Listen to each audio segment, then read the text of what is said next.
এই জুলহজ মাসে গুরুত্বপূর্ণ দুটি ইবাদত, একটা হজ আর একটা কোরবানি। হজ সম্পর্কে কিছু কথা হয়েছে, আল্লাহ হায়াতে রাখলে ইনশাআল্লাহ আরও কিছু কথা হবে। কোরবানি সম্পর্কেও আল্লাহ রব্বুল আলামিন তৌফিক দিলে সামনে কথা হবে। আজকে শুধু কোরবানির একটি শিক্ষা নিয়ে কিছু কথা বলার চেষ্টা করব ইনশাআল্লাহ। কোরবানির গুরুত্বপূর্ণ শিক্ষা হলো আল্লাহ রাব্বুল আলামিনের হুকুমের সামনে আত্মসমর্পণ। এটা হলো কোরবানির সবচেয়ে বড় শিক্ষা। এবং মুসলিম সে এজন্যই মুসলিম যে আল্লাহর বিধানের সামনে সে নিজের মাথা নত করে দেয়। যেখানে আল্লাহর বিধান সেখানে তার ভিন্ন কোনো বক্তব্য নেই, হতেও পারে না।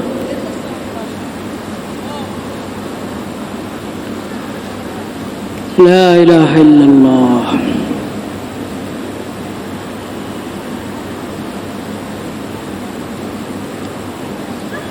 আমরা জানি ঈদ উল আজহার সময় চাই সাধারণ কোরবানি হোক আর চাই হাজি সাহেবদের হজের কোরবানি, সব কোরবানির সব ধরনের কোরবানির প্রসঙ্গে ক্ষেত্রেই কোরবানির আগে যে দোয়া পড়া হয় সেই দোয়াটা কি? কোরবানির পশু জবাই করার আগে দুটা দোয়া পড়া মুস্তাহাব। দোয়া পড়া ফরজ না, ওয়াজিব না। দোয়া না পড়লেও বিসমিল্লাহি আল্লাহু আকবার বলে আল্লাহর নামে জবা করলে জবা শুদ্ধ হয়ে যাবে, কোরবানি হয়ে যাবে। কিন্তু মুস্তাহাব, উত্তম দুটি দোয়া পড়া। এবং ওই দুটো দোয়া এটা কোরআন কারীমের মধ্যে সূরা আনআমের মধ্যে, সূরা আনআমের মধ্যে দুটোটা দোয়ার কথা এসেছে। নবী করিম সাল্লাল্লাহু আলাইহি সাল্লাম কোরবানির পশু যখন জবাই করতেন ওই দোয়াগুলো পড়তেন। ওখান থেকে আমরা কোরবানির শিক্ষা গ্রহণ করতে পারি। আল্লাহুম্মা ইন্নী ওয়াজ্জাহতু ইলাইকা, আল্লাহুম্মা ইন্নী ওয়াজ্জাহতু ওয়াজহিয়া লিল্লাহ।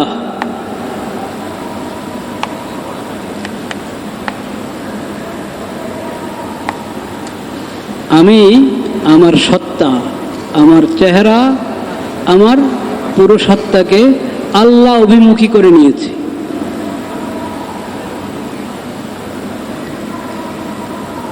তারপরে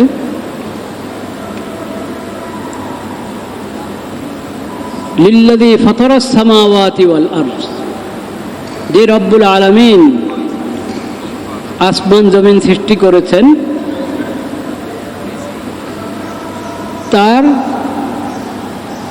তার দিকে আমি ফিরেছি।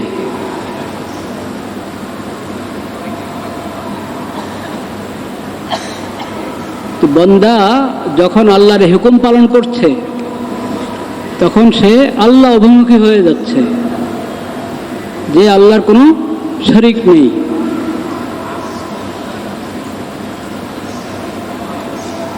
সমস্ত শিরিক থেকে মুক্ত হয়ে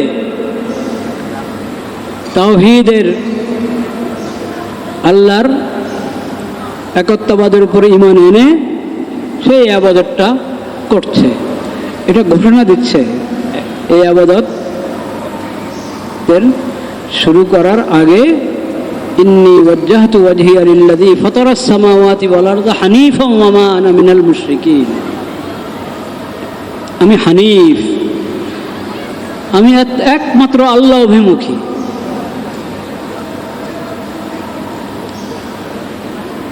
আমি কোনো ধরনের শিরিকের সাথে যুক্ত নই, সব ধরনের শিরিক থেকে আমি সম্পর্ক ছিন্ন করেছি, আমি একমাত্র আল্লাহকে রব হিসাবে গ্রহণ করেছি, একমাত্র আল্লাহকে মাবুদ হিসাবে গ্রহণ করেছি। কোরবানির পশু জবাইয়ের আগে এই ঘোষণা, তাওহীদের ঘোষণা। এবং ইন্না সলাতি, দ্বিতীয় দোয়ার দ্বিতীয় অংশ বা দ্বিতীয় দোয়া, ইন্না সলাতি ওয়া নুসুকি ওয়া মাহইয়ায়া ওয়া মামাতি লিল্লাহি রাব্বিল আলামিন লা শারীকা লাহু ওয়া বিযালিকা উমিরতু ওয়া আনা আউয়ালুল মুসলিমিন। আমার সালাত এবং আমার কোরবানি, যাবতীয় ইবাদত, আমার জীবন, আমার মরণ একমাত্র আল্লাহর জন্য। আমার হায়াত কার জন্য? আল্লাহর জন্য। আমার মৃত্যু কার জন্য? আল্লাহর জন্য। আমার সালাত আল্লাহর জন্য, এবং আমার কোরবানি এবং অন্যান্য সকল ইবাদত একমাত্র কার জন্য? আল্লাহর জন্য। ইন্না সলাতি ওয়া নুসুকি ওয়া মাহইয়ায়া ওয়া মামাতি লিল্লাহি রাব্বিল আলামিন। এই যে তাওহীদের ঘোষণা, আমার জীবন আর মরণ আল্লাহর জন্য। যে আমার জীবন যাত্রা কেমন হবে, আমার জিন্দেগি কিভাবে পরিচালিত হবে, কে ঠিক করে দিবেন? আল্লাহ তাআলা। আমার মৃত্যু কিভাবে হবে, আমার মৃত্যু কিভাবে হবে, কার বিধান মতে হবে? আল্লাহ রাব্বুল আলামিনের বিধান মতে হবে। কি সেটা? ইয়া আইয়ুহাল্লাযীনা আমানুত্তাকুল্লাহা হাক্কা তুকাতিহি ওয়া লা তামুতুন্না ইল্লা ওয়া আনতুম মুসলিমুন। হে ঈমানদারগণ, আল্লাহকে যথাযথ ভয় করো, যথাযথভাবে তাকওয়া অবলম্বন করো।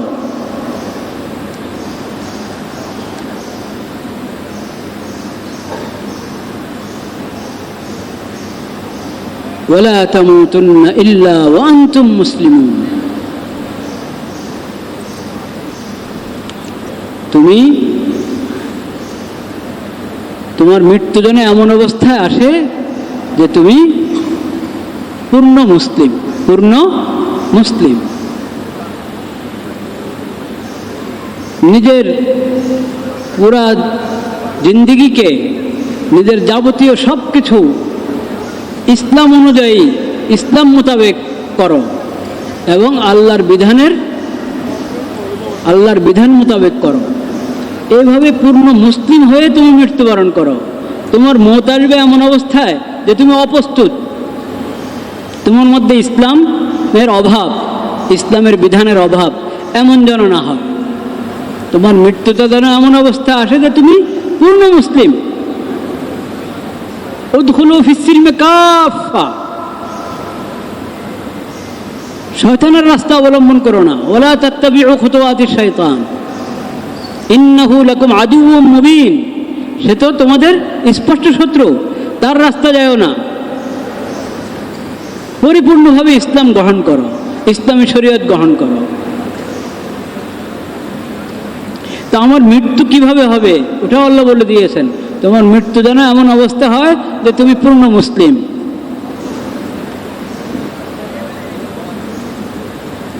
তোমার জীবন কেমন হবে? তোমাকে আমি তো হায়াত, আল্লাহ বলেন তোমাকে তো হায়াত দান করা হয়েছে এজন্য, জীবন দান করা হয়েছে এজন্য যে তুমি কত সুন্দর আমল করতে পারো, এটা তোমার রব দেখবেন। আল্লাহ হায়াত মত সৃষ্টি করেছেন এজন্য যে কে সর্বোচ্চ সুন্দর আমল করতে পারে ওটা আল্লাহ দেখবেন। এই জিন্দেগিকে যথাযথ কাজে লাগিয়ে আখিরাতের জন্য প্রস্তুত হয়ে ঈমান এবং নেক আমল নিয়ে কে আল্লাহর দরবারে হাজির হতে পেরেছে, আর কে অন্যরকম অন্য অবস্থায় আল্লাহর দরবারে হাজির হয়েছে, এটা পরীক্ষা করার জন্য আল্লাহ তাআলা হায়াতের মত দান করেছেন। তো বান্দা স্বীকারোক্তি দিচ্ছে, আল্লাহ বলছেন তুমি এভাবে বলো, ইন্না সলাতি কুল ইন্নানি হাদানি রব্বি ইলা সিরাতিম মুস্তাকিম দীনান কিয়ামান মিল্লাতা ইব্রাহিম হানিফা ওয়া মা কানা মিনাল মুশরিকিন ইন্না সলাতি ওয়া নুসুকি ওয়া মাহইয়ায়া ওয়া মামাতি লিল্লাহি রাব্বিল আলামিন।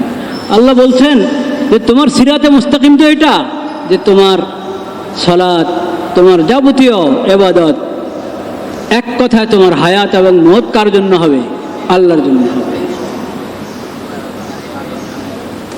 লা শারীকা লাহু, আল্লাহর কোনো শরীক নেই। ওয়া বিযালিকা উমিরতু, আমাকে তো তাওহীদের নির্দেশ দেওয়া হয়েছে, তাওহীদের জিন্দেগি যাতে আমি যাপন করি সেই নির্দেশ দেওয়া হয়েছে। আল্লাহ শরীয়ত মেনে চলার আমাকে নির্দেশ দেওয়া হয়েছে। আমার পুরো জিন্দেগিটা যাতে আল্লাহর বিধানের অধীনে হয়ে যায় সেই নির্দেশ আমাকে দেওয়া হয়েছে। ওয়া আনা আউয়ালুল মুসলিমিন, আমি সবার আগে আল্লাহর বিধানের সামনে নিজের মাথা নত করে দিলাম। এই দুটো দোয়া পড়ে তারপরে কোরবানির পশু বিসমিল্লাহ আল্লাহু আকবার পড়ে দোয়া করা হবে। তো কি বুঝলাম আমরা এখান থেকে? কোরবানির সবচেয়ে বড় শিক্ষা কি? তাওহীদ, লা ইলাহা ইল্লাল্লাহ, আশহাদু আল্লা ইলাহা ইল্লাল্লাহ ওয়াহদাহু লা শারীকা লাহু ওয়া আশহাদু আন্না মুহাম্মাদান আবদুহু ওয়া রাসূলুহু। কোরবানির সবচেয়ে বড় শিক্ষা কি? ইসলাম, আল্লাহর বিধানের সামনে আত্মসমর্পণ করা। এটা হলো কোরবানির সবচেয়ে বড় শিক্ষা। গত জুমায় বাংলা আলোচনার মধ্যে তো আলোচনা হয় নাই, কিন্তু আরবি খুতবাতে একটা গুরুত্বপূর্ণ বিষয় আলোচনা হয়েছে গত জুমায়। সেই কথাটা আমি এখন এই বয়ানে বলতে চাচ্ছি। আরবি খুতবাতে বিষয়টা আলোচনা হয়েছিল, খুব গুরুত্বপূর্ণ। সেটা হলো ঈমান কাকে বলে, একজন ব্যক্তি কিভাবে মুমিন হিসেবে মুমিন হিসেবে আল্লাহর কাছে বিবেচিত হবে, ওই কথাটা বলা হয়েছে। সেটা হলো ঈমানের জন্য আকীদা ঠিক হতে হবে, আর ঈমানের জন্য আল্লাহর শরীয়ত মানতে হবে। দুই কথা, আকীদা এবং শরীয়ত। শুধু বিশ্বাস, পরকালে বিশ্বাসী হলেই মুমিন হয়ে যাবে।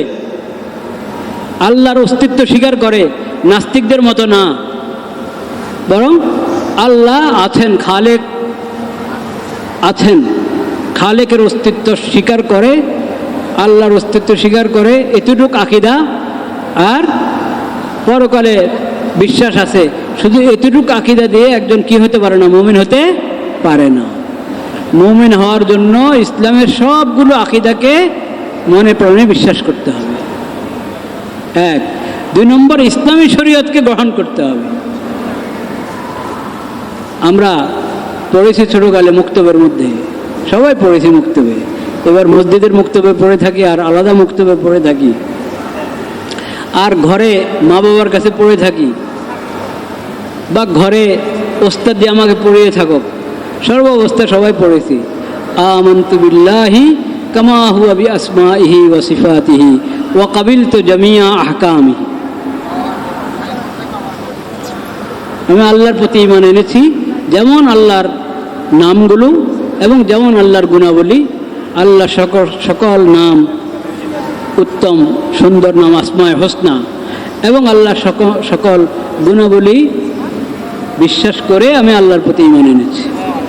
ওয়া কাবিলতু জামিয়া আহকামিহি, এবং আমি আল্লাহ রাব্বুল আলামিনের সকল বিধান কবুল করে নিয়েছি, গ্রহণ করে নিয়েছি। শরীয়ত, আল্লাহর শরীয়তকে মান্য করা, শরীয়তকে বিশ্বাস করা, এবং এই বিশ্বাস করা যে আমার উপর আল্লাহ শরীয়ত মতে চলা ফরজ করেছেন। আল্লাহর এই শরীয়তের অনুসরণের মধ্যেই, আনুগত্যের মধ্যেই কল্যাণ। এই শরীয়তের বিকল্প কোনো কিছু হতে পারে না, এবং শরীয়ত দাতা, বিধান দাতা একমাত্র কে? আল্লাহ। এই ঈমান এবং এই বিশ্বাস ছাড়া, এইভাবে শরীয়তকে গ্রহণ করা ছাড়া একজন লোক মুমিন হতে পারে না। নিজেকে শরীয়তের সাথে আবদ্ধ করতে হবে। এরপরে মানুষ হিসেবে ভুল হয়, ভুল হলে তওবা করবে। ভুল হলে, গুনাহ হয়ে গেলে, অপরাধ হয়ে গেলে ঈমান যায় না। ঈমান দুর্বল হয়, কিন্তু ঈমান যায় না। কিন্তু যদি বিধানকে অবজ্ঞা করা হয়, পাপকে পাপ মনে না করা হয়, অপরাধকে অপরাধ মনে না করা হয়, তাইলে ইমান শেষ হয়ে যায়, তাইলে ইমান শেষ হয়ে যায়। আল্লাহ রব্বুল আলামিনের দেওয়া কোনো বিধান, ছোট বড় কোনো বিধানকে অবজ্ঞা করা, অবমূল্যায়ন করা, উপহাস করা, আপত্তি তোলা, যেটা যৌক্তিক না, এটার মধ্যে ইনসাফ নাই, এটাতে ন্যায় নাই, ন্যায়সঙ্গত না, এরকম চিন্তাধারা যাদের, তারা বেঈমান, কখনো ঈমান থাকে না। ঈমান তো থাকবে আল্লাহর বিধান মেনে, আল্লাহর প্রতি আস্থা, আল্লাহর রসুলের প্রতি আস্থা, আল্লাহ যে কোরআন হেদায়েতের কিতাব অবতীর্ণ করেছেন, এখান থেকে যদি আলো গ্রহণ করা হয়, এখান থেকে হেদায়েত গ্রহণ করা হয়, এটাকে হেদায়েতের কিতাব মনে করা হয়, নূরের এবং আলোর কিতাব মনে করা হয়, তাহলে ঈমান হবে। আর যদি এটার উপর আপত্তি তোলা হয়, আল্লাহর শরীয়তের উপর আপত্তি, আল্লাহর বিধানের উপর আপত্তি, আল্লাহর উপরে জুলুমের অপবাদ, আল্লাহর শরীয়তের উপরে জুলুমের অপবাদ, তাহলে কখনো ঈমান থাকে না, কখনো ঈমান থাকে না। এই কথা আমাদেরকে বুঝতে হবে। এবং সেটা এই জন্যেই, যেহেতু আকীদা এবং শরীয়ত দুটার সমন্বয় ঈমান, দুটার সমন্বয় ইসলাম। কেউ শুধু শরীয়ত মানে আকীদা মানে না, কেউ আকীদা মানে শরীয়ত মানে না, কি হবে না? মুসলিম হবে না, মুমিন হবে না। শুধু আকীদার দ্বারা একজন মুমিন হয় না, শুধু শরীয়ত মানার দ্বারা মুমিন হয় না। শরীয়তের বিধান খুব সুন্দর, ওটাকে খুব প্রয়োগ করছে। শরীয়তের কত বিধান পশ্চিমারা প্রয়োগ করে নিজেদের দুনিয়ার স্বার্থে। বিধানটা ভালো লেগেছে, এজন্য বিধান মেনে চলছে। যেরকম এক লোক ডাক্তার রোজা রাখে, এজন্য না যে আল্লাহ রোজা ফরজ করেছেন, বরং রোজা রাখলে স্বাস্থ্য কি ভালো থাকে, সেজন্য রোজা রাখছে। তো এটা কি আল্লাহর বিধান মানা হলো? আল্লাহর বিধান মানা হলো না। শরীয়তের বিধান মেনে চলে জাগতিক কোনো স্বার্থে, এটার নাম ঈমান না। শুধু বিশ্বাস আছে, শরীয়ত নাই, শরীয়ত আছে, বিশ্বাস নাই, কি হবে না? ঈমান হবে না, ইসলাম হবে না। মুসলিম হতে হলে, মুমিন হতে হলে ইসলামের আকীদাগুলোকে মানতে হবে, বিশ্বাস করতে হবে, মনে প্রাণে বিশ্বাস করতে হবে, আল্লাহর প্রতি আস্থা থাকতে হবে, আল্লাহর রসুলের প্রতি আস্থা থাকতে হবে, ভালোবাসা থাকতে হবে, শ্রদ্ধা থাকতে হবে, শরীয়তের প্রতি শ্রদ্ধা থাকতে হবে,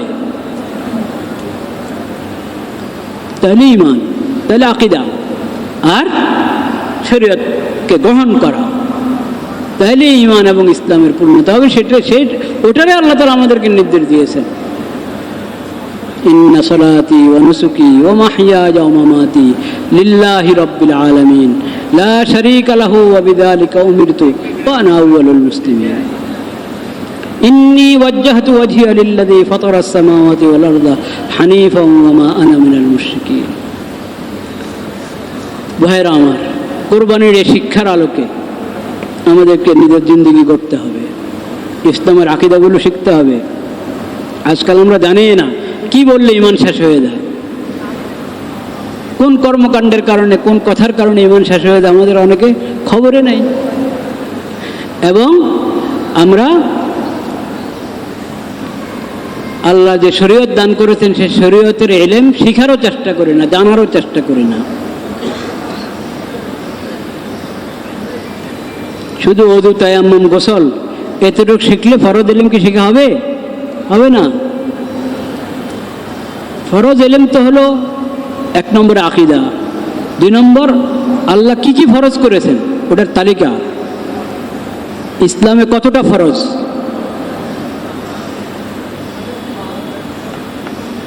কি কি ফরজ করেছেন আল্লাহ তাআলা ওটা জানতে হবে, কি কি হারাম করেছেন ওটা জানতে হবে। এবং ইবাদতের লাইনে যেরকম আমাকে জানতে হবে লেনদেন কিভাবে করব, কিভাবে উপার্জন হবে, কিভাবে ব্যয় হবে, আয় কিভাবে, ব্যয় কিভাবে, এরকম মানব জীবনের এক একটি শাখার মধ্যে আল্লাহর বিধান রয়েছে, সব বিধান জানতে হবে। এটা ফরজ। আলেম হওয়া যেটা, ওটা অনেক গভীরের কথা, অনেক দূরের কথা। আলেম হওয়া তো ওটার শুরু আছে, শেষ হলো যার যখন মৃত্যু আসে তখন। আলেম হওয়া যেটাকে বলে, আলেম হওয়া তো সহজ কথা না। কোনো আলেম কথা বলবে না যে আমার শেষ হয়ে গেছে এলেম শিখা, কোনো আলেম বলবে না কথা। যে আলেম বলবে যে আমার এলেম শিখা শেষ হয়ে গেছে, সে আলেম না, সে দাবিদার।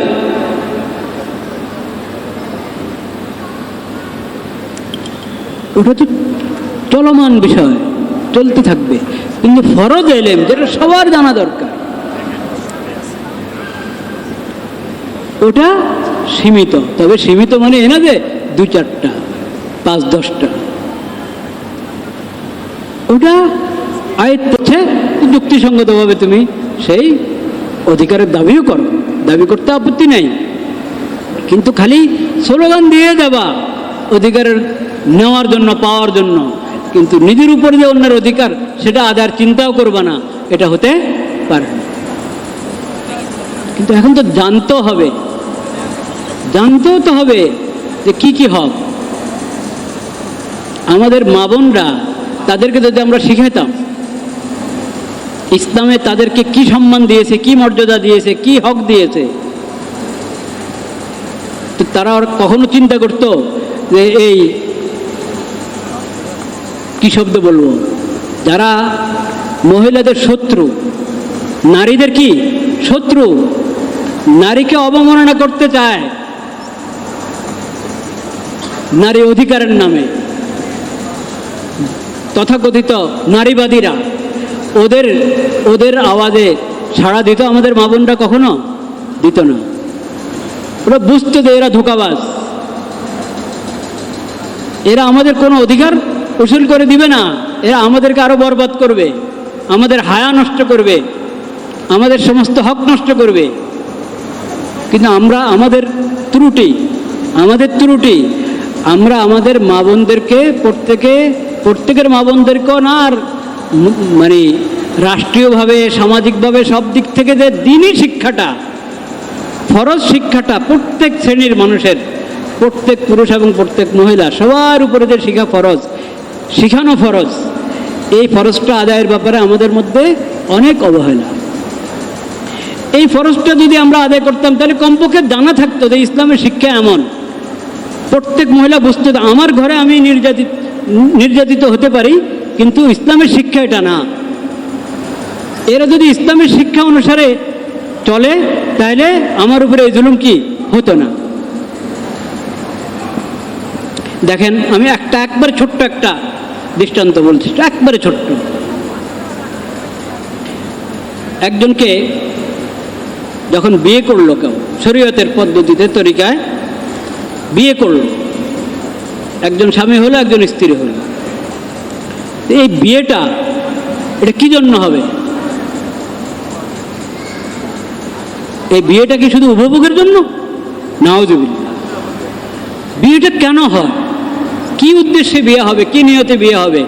আমরা শিখিয়েছি এই নতুন যে বিয়ে করছে ছেলে, আর যে মেয়ের সঙ্গে তার বিয়ে হচ্ছে, তাকে কয়জনে শিখাই? বিয়ের পরে একজন স্বামী হিসাবে, একজন স্ত্রী হিসাবে কার উপরে কি হক আসে, কয়জনে শিখাই আমরা? একজনকে জিজ্ঞেস করা হয়েছিল যে শুনলাম তোমার বিয়ে, কেমন প্রস্তুতি নিয়েছো? তার শিক্ষক তাকে জিজ্ঞেস করেছে, বলছে যে মোটামুটি বাজার সাজার হয়ে গেছে, অল্প কিছু বাকি আছে। তো এটা হলো বিয়ের প্রস্তুতি।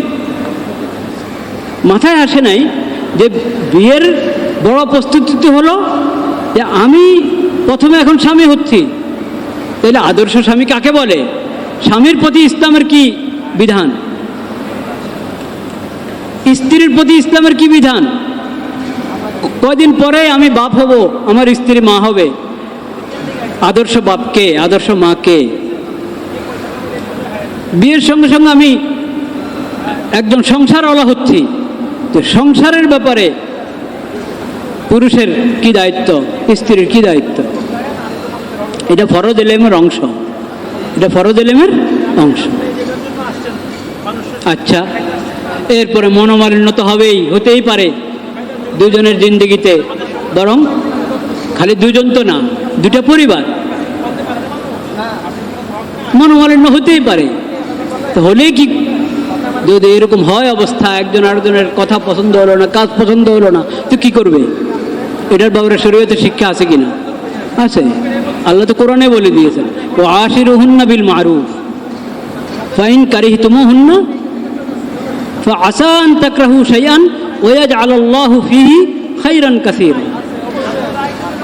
তোমরা তোমাদের স্ত্রীর সঙ্গে উত্তম ব্যবহার করো, সুন্দর ব্যবহার করো, যৌক্তিক ব্যবহার করো, ন্যায়সঙ্গত ব্যবহার করো, আচরণ করো। ফাইন কারিহতুমুহুন্না, ফাইন কারিহতুমুহুন্না, বিয়ে তো হয়ে গেছে কিন্তু এখন তোমার কাছে ভালো লাগছে না মেয়েটা ভালো লাগছে না, এই কথা বলে না, মেয়ের কোনো একটা বিষয় ভালো লাগে না, মেয়ের কোনো একটা বিষয় তোমার ভালো লাগছে না, এই কথা এভাবে বলা হয় নাই। আয়াতে বলেছেন ফাইন কারিহতুমুহুন্না, ওই স্ত্রী ভালোই লাগছে না, তোমার পছন্দ হলো না, মেয়েটাই পছন্দ হলো না তোমার। আল্লাহ কি বলেন? ফাইন কারিহতুমুহুন্না ফাআসা আন তাকরাহু শাইআন ওয়া ইয়াজআলাল্লাহু ফীহি খাইরান কাসীরা। আরে তোমার যদি অপছন্দ হয়েও থাকে, ভালো লাগছে না, মনে রাখো একটা জিনিস তোমার কাছে ভালো লাগছে না, তোমার অপছন্দ, কিন্তু আল্লাহ তাআলা এটার মধ্যে অনেক কল্যাণ রেখে দিয়েছেন। কাজে তোমার অপছন্দের দিকে তুমি তাকায়ও না, তুমি এটা চিন্তা করো যে এটার মধ্যেই আল্লাহ কল্যাণ রেখেছেন আমার জন্য। কাজেই তুমি তার সঙ্গে তুমি ভালো ব্যবহার করো, সুন্দর ব্যবহার করো। এই কথাটা আমি মহিলাদেরকে শিখিয়েছি, আমি ছেলেদেরকে শিখিয়েছি।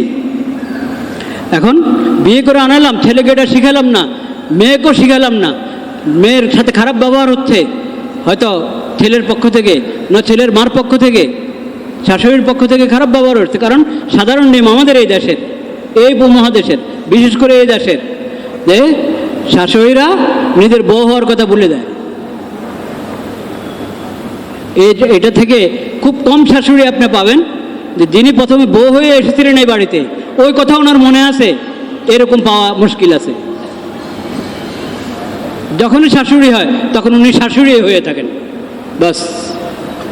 ও ছেলের বউকে আর মেয়ে হিসেবে গ্রহণ করতে পারে না।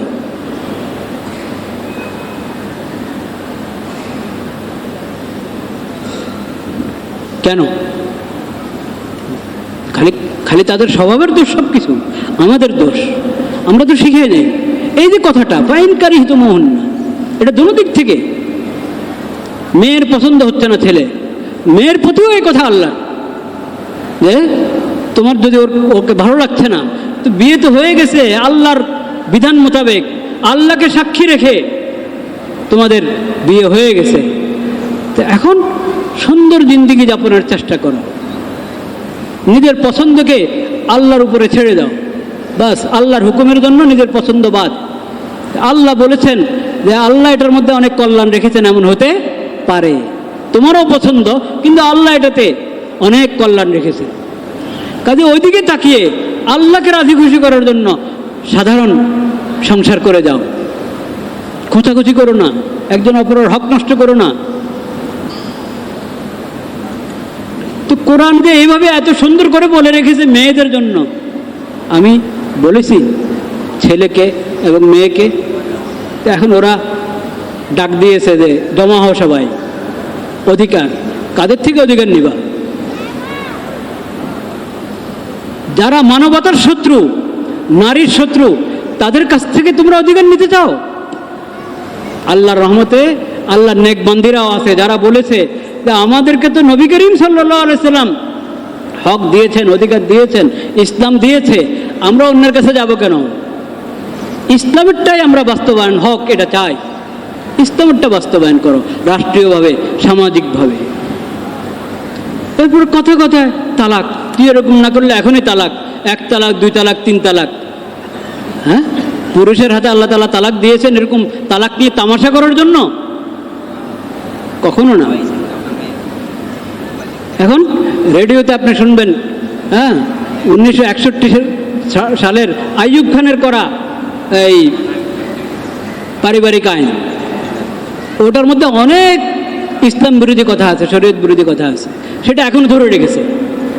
পাকিস্তানরা তো তালাক দিয়ে দিয়েছি কবে, কিন্তু আইয়ুব খানের আইন কিন্তু এখনো ধরে রেখেছে বাংলাদেশ। লজ্জার কথা। পাকিস্তান কা মতলব क्या, লা ইলাহা ইল্লাল্লাহ ধরে রাখলে তো একথা ধরে রাখা দরকার ছিল। 47 তো আর বাংলাদেশ বানায় নাই, 47 তো ব্রিটিশকে খেদায়া পাকিস্তান হয়েছিল, পশ্চিম পাকিস্তান আর পূর্ব পাকিস্তান। এবং সেই পাকিস্তানের মতলব কি কি স্লোগান ছিল মুরব্বীরা বলেন, তাদের যারা সেই জামানা দেখেছেন, থাকবেন তো 2-4 জন হলো। পাকিস্তান কা মতলব क्या, লা ইলাহা ইল্লাল্লাহ। এটা ওটা কিন্তু ভুলে গেছি, ওটা মনে নাই, ওটা মনে নাই। মনে আছে কি 1961 সালে আইয়ুব খান যেই পারিবারিক আইন করেছে, যেটা সকল ওলামা পশ্চিম পাকিস্তান তৎকালীন পশ্চিম পাকিস্তান পূর্ব পাকিস্তানের সকল আলেমদের বিরোধিতা করেছে, যেটাকে দলিল দিয়ে খণ্ডন করেছে এবং প্রতিবাদ করেছে, কিন্তু সরকারের টনক লড়া নেই। ওটা এখনো 71-এর পরও এই পর্যন্ত এখনো ধরে রেখেছে। ওটার সংশোধনের দরকার ছিল, সংস্কারের দরকার ছিল। তা সংস্কার না করে, সংশোধন না করে, নতুন পশ্চিমাদের থেকে আরও অনেক কুফুরি কথা এনে ঢুকাইছে নারীদের অধিকারের নামে। অথচ এটা হলো নারীদেরকে ধ্বংস করা, সমাজকে ধ্বংস করার পায় তারা।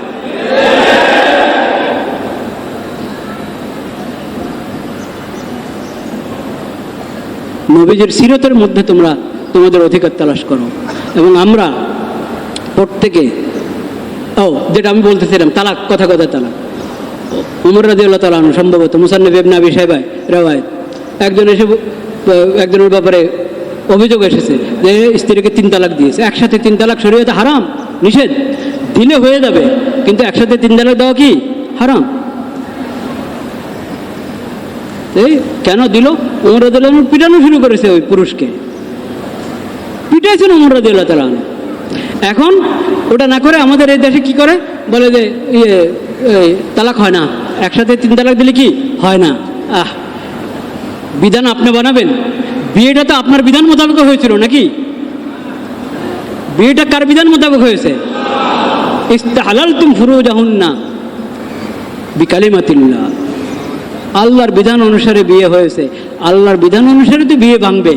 বিয়ে তোমার কথায়, তোমার মন মতে হবে? 3টা নোটিশ আসতে হবে 90 দিনের, এত দিনের, তারপরে গিয়ে বিয়ে ভাঙবে। হ্যাঁ, কত তামাশা! এগুলো আইন নয়, যেটা সরাসরি শরীয়তের সাথে সাংঘর্ষিক, যেটা সরাসরি কোরআন হাদিসের সাথে সাংঘর্ষিক, সে আইন নয়।